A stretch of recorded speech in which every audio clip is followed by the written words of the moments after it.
నమస్కారం, మేము విజయ్ కుమార్ గంట. ఇప్పుడు ఏపీలో ట్రెండ్ అవుతున్న సినిమాల్లో కీలకమైనది రాష్ట్ర ఉప ముఖ్యమంత్రి 5 ఏళ్ల క్రితం ప్రారంభించి ఈ మధ్య విడుదల చేసినటువంటి హరిహర వీరమల్లు. ఇదొక చారిత్రక కథనం అని చెప్పుకునేటువంటి ఒక కట్టు కథ. నిజానికి హరిహర వీరమల్లు పాత్ర ఏ సందర్భంలో ఎలా వచ్చిందో ఎవరికి అర్థం కాదు, ఏ సందర్భంలో ప్రస్తావించబడిందో అర్థం కాదు. వీరమల్లుకి ఔరంగజేబుకి సంబంధం ఏంటో కూడా ఎక్కడ అర్థం కాదు. మొత్తం మీద ఇది ఒక కథ అనుకున్నారు. హరిహర వీరమల్లు అనే యోధుణ్ణి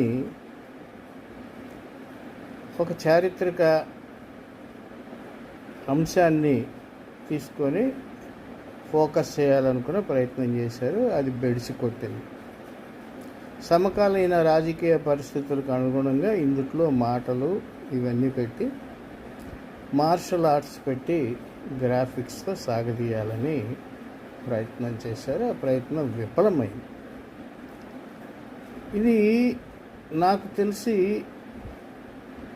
కథానాయకుని పాత్రలో అంటే హరిహర వీరమల్లుగా పవన్ కళ్యాణ్ది ఎక్స్ట్రాడినరీ నటన, దానికి తిరుగులేనటువంటి విషయం. ఏ పాత్ర అయినా సరే ఆయన కాచి వడపోసినట్లుగా చేసేస్తారు. అదేం లేదు, ఆ పాత్రలో నిమగ్నం అయిపోతారు.